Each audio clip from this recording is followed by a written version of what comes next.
Bonjour à tous, je suis Lisa Pradey et je suis Sandra Pradey. Aujourd'hui, on va vous parler de quelque chose de très important suite à vos nombreuses demandes, le choix du titre pour votre roman.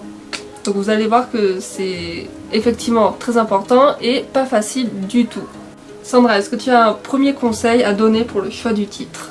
En effet, c'est quelque chose de très compliqué à trouver. Certains le trouvent du premier coup, d'autres mettent beaucoup de temps pour le trouver réellement. Faut savoir que le titre, ça doit être comme une mise en bouche en fait. Il faut en dire un petit peu parce qu'il faut que ça parle du roman, que ça donne quelque chose, mais pas tout. Faut pas mettre la fin dans son titre. C'est un peu comme une promesse qu'on fait au lecteur, mais après il faut la tenir, la promesse.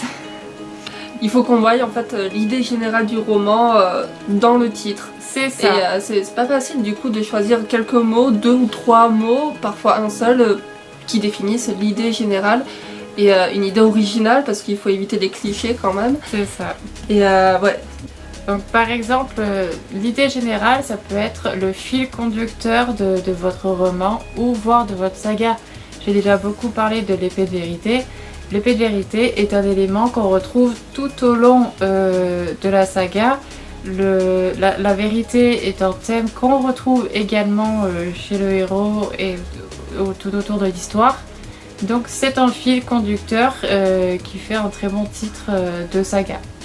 Après, il y a certains romans où ils utilisent le nom du héros, par exemple. C'est ça. Moi, au début, j'étais pas trop pour le fait de mettre un nom que du coup le lecteur ne connaît pas. Généralement, j'évite. Moi, personnellement, quand je vois des livres, des romans, surtout en salon du livre ou en librairie, je suis pas forcément très attirée par le monde de ou tel personnage que je ne connais pas. Mais l'histoire montre le contraire, parce que regarde Harry Potter, Percy Jackson, le monde de Narnia, et finalement voilà, c'est des noms qu'à la base on ne connaît pas, mais qui ont marché. C'est ça. Au début, là on se dit maintenant, Harry Potter, forcément ça marche, tout le monde connaît, mais au début, personne connaissait. Moi c'est ce qui me fait hésiter. J'hésite parce que j'adore le nom et le prénom de ma héros principal. Mais je me dis personne la connaît, donc ça me fait hésiter. Après moi je suis aussi une adepte de mettre le titre, de mettre en titre le nom du personnage. C'est vrai. Je pense à mon dernier roman, donc Moi, Jaral. Du coup j'avais mis le nom du personnage et donc le nom du narrateur et j'ai rajouté le moi qui fait tout, moi avec une virgule. Et je disais en fait c'est aussi associé à la couverture parce que là vous voyez le titre. Il est, c'est très soft quoi. Il y a juste moi, Jaral, avec le personnage. Et du coup, ça a annoncé la narration. Ça annonce une forme de personnage un peu hautain. Oui. Voilà, on voit le personnage, on se doute que ça va être le narrateur, vu que le titre est à la première personne du coup. Et donc voilà. Et je suis très adepte. Et je pense que pour mes prochains romans, par exemple celui que j'ai écrit sur un personnage qui s'appelle Nazga, le titre ce sera Nazga. Mais après voilà, il faut jouer du coup quand on ne connaît pas le personnage avec la couverture, je pense pour accrocher le lecteur. C'est ça. Voilà, je pense que moi ça va être Nazga avec un guerrier badass derrière. Voilà, et après voilà, il faut aussi je pense trouver des noms qui accrochent. Oui, voilà, réussir à inventer des noms, des prénoms qui accrochent. Ouais. Après, ça peut être pas le nom du personnage, mais un détail, quelque chose qu'il utilise. Bon, l'épée de vérité, c'est l'épée. Moi, j'avais pensé à ma héros principale se bat avec 2 dagues. Donc, je pensais utiliser ces dagues-là pour utiliser le nom de ma saga parce qu'elle va l'utiliser tout le temps, ces dagues là. Ça peut aussi être allusion à un détail de l'histoire, mais un détail qui va prendre petit à petit de l'ampleur. Au début on se dit c'est un détail et après on comprend pourquoi ce détail là finalement a de l'importance. Mais il faut quand même que le détail dès le début soit accrocheur et se dise mais pourquoi mais dans tous les cas je pense que c'est important que votre titre éveille la curiosité et intrigue les futurs lecteurs. Je pense que c'est l'élément numéro 1. Il faut que ça déclenche quelque chose chez le On lecteur. fait énormément de ventes grâce au titre et à la couverture, parce que c'est la première chose que le lecteur voit. Et des fois, voilà, il suffit d'un coup de foudre entre le titre et le lecteur et paf, il achète. Parce que, qu'on le veuille ou non, votre titre sera un des outils marketing principaux de votre livre et de votre roman. C'est quelque chose de très important, ça peut déclencher une vente ou ne pas la produire en fait. C'est terrible parce que ça, comparé à tout le travail, le titre c'est juste 4 ou 5 mots et c'est ça qui va déclencher ou non les ventes, donc faut le savoir. Une chose aussi importante, c'est que le titre de votre roman corresponde au genre littéraire auquel vous voulez être associé, dans lequel vous écrivez. En fantasy, par exemple, on a les chevaliers d'émeraude. Les chevaliers, c'est très fantasy, c'est médiéval. Ça correspond à ce qu'on va avoir au final. Des fois, on peut avoir des surprises quand même. Il y en a qui essayent de jouer justement entre le contraste entre le genre et le titre. C'est ce qui est tout double. Voilà, c'est les chevaliers d'émeraude, voilà, on sait tout de suite dans quoi on s'embarque. On sait dans quoi on s'embarque. Après, c'est pour un premier roman ou pour des auto-édités, je trouve que c'est risqué de feinter son lecteur. Ouais. Mais après, ça peut être aussi votre marque de faire ça à chaque fois. Donc après, les gens ils se disent ah, il me dit ça, mais qu'est-ce que ça va être en vrai? Mais voilà, au début, ça peut vraiment surprendre et c'est tout double, comme tu dis. Ouais. De plus, avoir un titre qui correspond à notre genre d'écriture, ça permet aussi de mettre des mots-clés. Par exemple, sur Amazon, quelqu'un qui cherche un bouquin mais qui ne sait pas, qui n'a pas de bouquin en tête, qui ne sait pas encore quoi acheter, il va taper des mots-clés. Chevalier, sorcière. Donc ça peut toujours être intéressant de mettre ces mots-clés-là dans votre titre. Ou au moins le sous-titre. Ou au moins le sous-titre, voilà, que ça y soit quelque part. Ça oui, tu vois, je cherche encore moi le titre de mon prochain roman. Bon, j'ai pas encore fini d'écrire donc j'ai le temps. Mais voilà, c'est un roman historique sur l'histoire d'un viking de Egil Skallagrimson.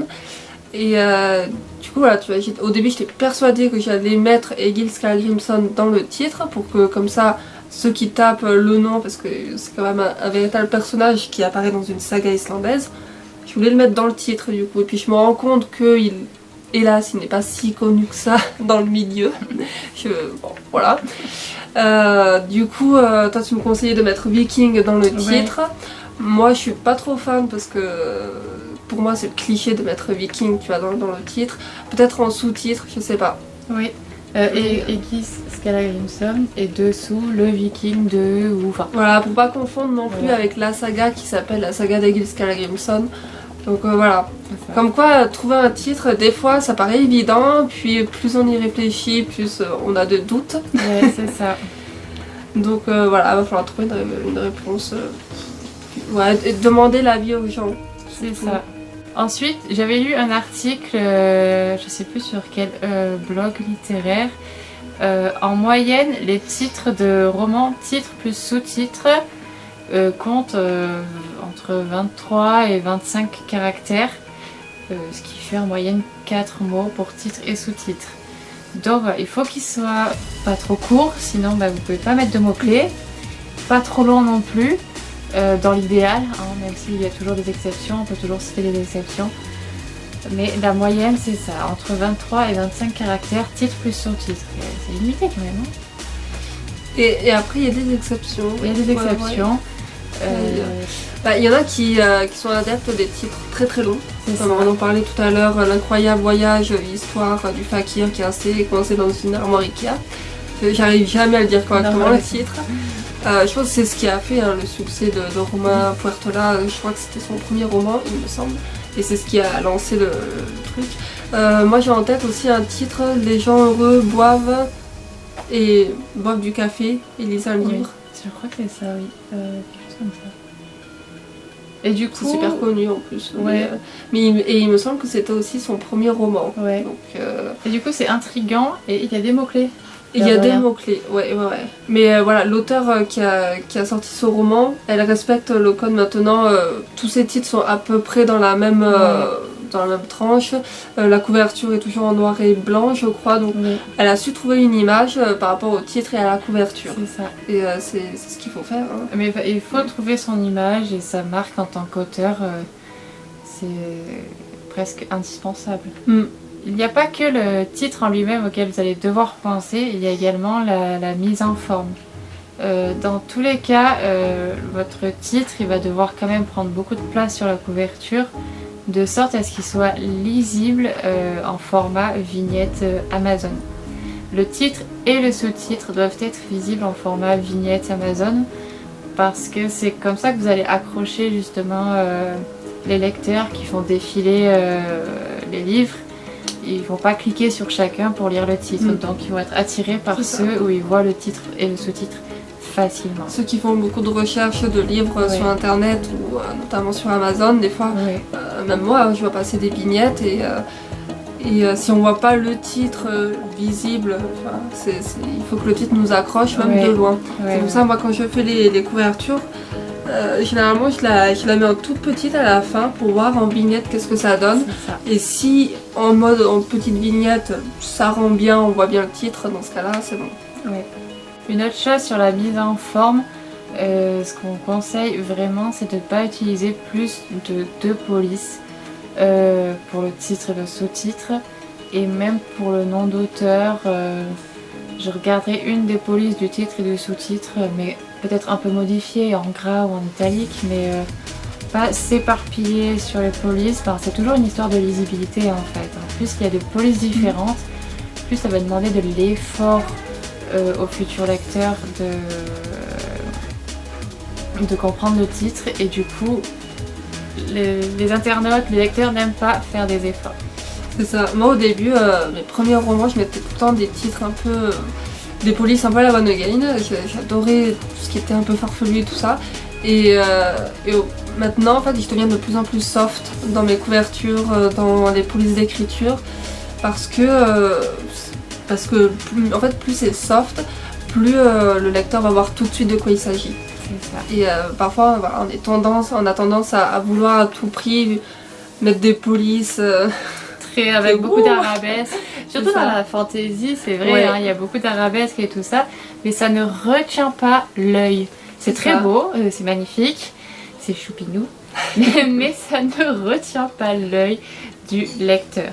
Dans tous les cas, tout ce qu'on vous a dit dans cette vidéo, ce sont des conseils. Vous pouvez en suivre un, en suivre plusieurs, tous les suivre ou en suivre aucun. Il ne faut pas vous fermer les portes parce que vous avez dépassé le nombre de mots, parce que si, parce que là. Ça reste quand même votre livre, votre roman, c'est quand même vous qui décidez au final du titre. Et si vous avez un titre qui fait 15 mots, qui vous plaît, que vous adorez, ben vous privez pas de le mettre, c'est votre roman, c'est encore vous qui avez le dernier mot dessus. Oui, il faut quand même que le titre vous plaise. Hein, oui. Parce que si on a un titre qui nous plaît pas, après on peut... c'est pas pareil, du coup on aimera un peu moins, on aura un peu plus de mal à présenter le livre. C'est ça. Donc voilà, il faut vraiment quand même que ça vous plaise. C'est quand même un des critères les plus importants. C'est ça. Il faut que quand vous trouviez ce titre, à un moment donné vous dites oui, c'est celui-là. Il vous plaît pas à 100%, il vous plaît à 3000%. Il est fort probable que vous n'arriviez pas à le trouver tout de suite, votre titre. Une solution, ça peut être de réunir vos familles ou vos amis qui aiment lire, de faire un genre de brainstorming général, tout le monde donne des idées, juste des mots. Ce qu'il faut savoir dans le brainstorming, c'est qu'il n'y a pas de mauvaises idées, on prend tout ce qui vient, on le note, tous les mots, les idées, voilà. Et après, vous, calme, vous revenez dessus, vous réfléchissez, vous améliorez les idées.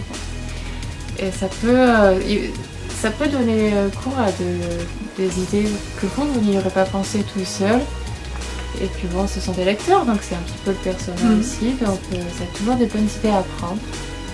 Après, vous pouvez aussi demander à vos bêta-lecteurs, avant et après la lecture de vos romans, on en parlait dans d'anciennes vidéos, Normalement, vous avez affaire à des bêta-lecteurs et je pense qu'ils seront bien placés pour vous donner des idées de titres. Après voilà, si eux ils vous donnent des idées qui ne vous plaisent pas du tout, bon, il faut faudra suivre quand même votre instinct, mais ça peut être quand même des bonnes sources, vos bêta-lecteurs. Et je trouve que c'est une bonne idée de leur... Enfin, si vous avez déjà des titres en tête, de leur demander leur avis avant la lecture, à quoi ça leur fait penser, si ça les inspire ou pas. Et après la lecture, leur redemander leur avis sur le titre que vous avez trouvé. Est-ce qu'ils trouvent que ça correspond bien? Est-ce qu'ils ont d'autres idées? Ça permet de voir aussi s'ils trouvent que le titre correspond vraiment à ce qu'ils ont lu après coup. Après une dernière chose, je trouve, quand tu dis demander les avis, moi je suis plutôt, demander l'avis à la famille, aux bêta-lecteurs, mais tout ce qui concerne les lecteurs, par exemple les abonnés, tout ça, moi je suis plutôt d'avis vraiment à faire la surprise du titre, genre pas à présenter le livre et à surprendre les lecteurs. Au final, pas trop les impliquer pour qu'ils aient vraiment la surprise à la fin, livre, couverture, tout ça. Il y a deux solutions. Soit on les implique tout au long du processus et du coup ils choisissent plein de choses, soit on crée un mystère où ils doivent deviner le titre, je l'avais fait pour la vente d'Ahamas, faire qu'ils devinent le titre. Et ceux qui devinaient, ils avaient un exemplaire offert à la sortie. Évidemment. Mais moi je suis plutôt quand même d'avis à demander à l'entourage, au bêta-lecteur, et laisser vraiment la surprise. Après faut pas se louper, mais à faire la bonne surprise au lecteur. C'est ça.